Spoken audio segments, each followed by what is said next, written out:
So, I guess we should start somewhere. we should, yeah, I guess we should start somewhere. Um, like I said, I got into this because I was trying to figure out the book of Revelation because all good, crazy people become obsessed with the book of Revelation because you gotta figure out what's coming next. Gotta know it, man. What's happening? And, but I'm gonna be honest with you. What I've found is that there's a secret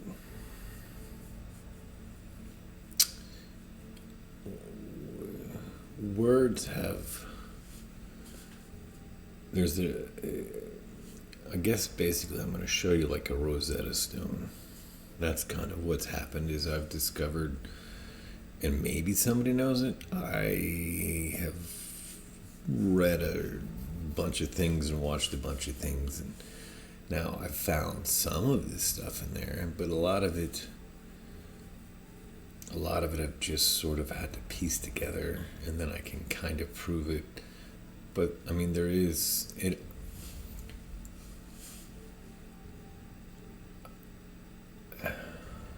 It almost seems like at one point this was commonly understood by at least a group of people, and something happened, and it's just disappeared from the face of the earth. I don't really know how that happens.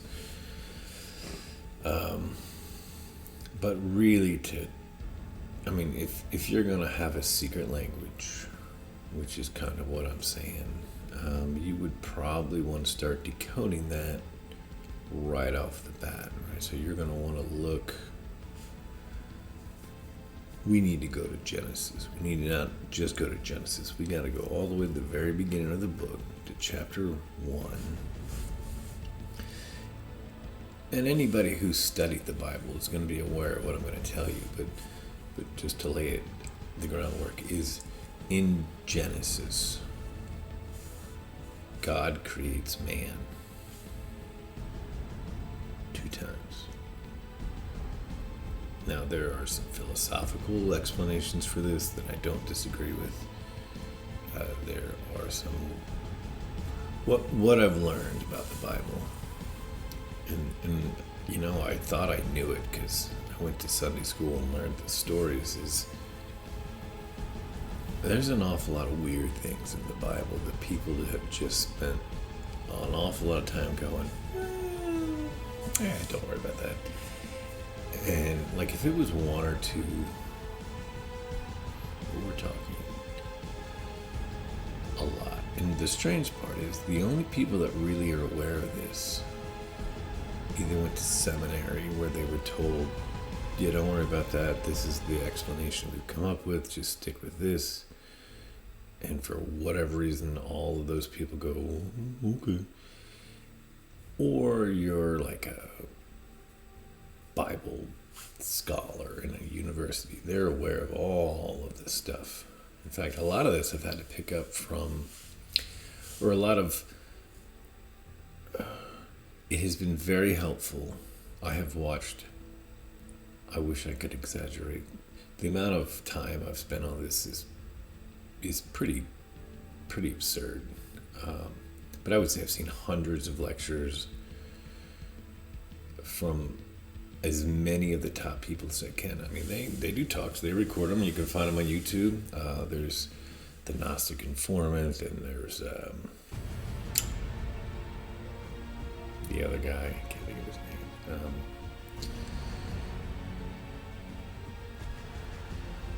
And they'll talk with many leading scholars. And the problem is a lot of times it seems like if you listen to a scholar, 9 times out of 10, they've turned atheist. And I kind of get that, to be honest with you. I see how you can, but then they end up weird. Now they're into mushrooms. And we'll get into this, but if you spend too much time in religion, you're going to end up tripping balls and seeing sevens. Like, it'll make sense eventually. Like,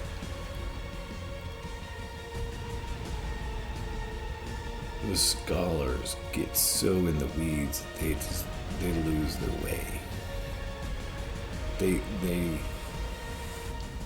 I think they start getting this like insane pride from bringing down somebody's belief system because of their ignorance, that they forget there's, I don't know how well I'll cover all this, but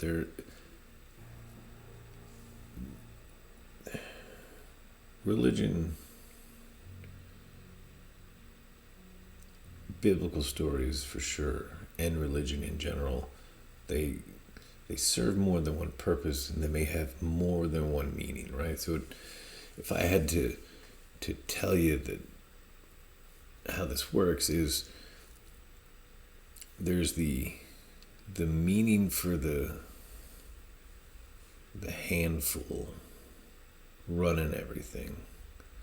There's a meaning for the bureaucratic middle. It's a little deeper in. And then there's the meaning for the masses.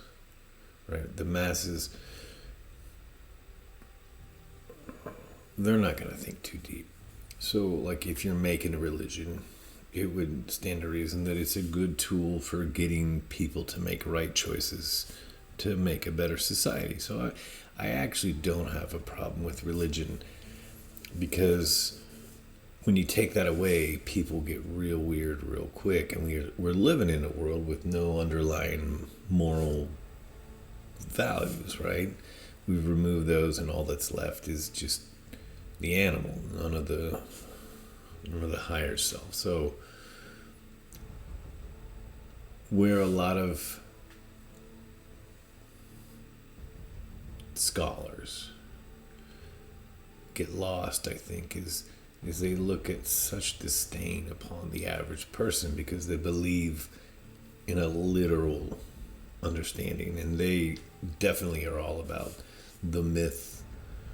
Or, you know, the average Christian might think that the Bible is 100% historical, and then the scholar is going to say, "You idiot, there's no record of any of these people." And let me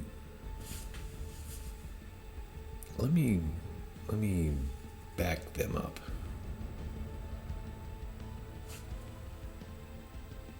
Of the main Bible characters, Jesus, Moses, Joshua, Abraham, Isaac, Jacob, all the disciples, and then pretty much everybody else, there's almost no evidence that any of them were real people. And at some point, you have two choices with that. So most people just don't even bother, right? They just don't look. They either believe or they don't believe. So it doesn't matter to them. Because if they do believe, then no matter what you tell them, nothing will stop them from believing. And that's what belief is. Pure obedience to the idea. But then if you see that these aren't true historically, literally, and you get this gross feeling, and then when you see people who do believe a lie, you get another gross, and so there's it's almost like a disgust that comes from their knowingness looking down on the other people's ignorance. And so when we started this, I said I was going to tell you something that was profound and unlike everybody else, and that's, I'm aware of these dichotomies, and I'm going to say this sentence, so hang with me. I believe that not only are the stories true, that the entire thing is essentially a history book created, almost in a way it seems, as like a reservoir of all human history, all Western human, all, you know, it's not all humans, but it's a good chunk of the history of the humanity. And it's unbelievably, uncannily accurate. The difference is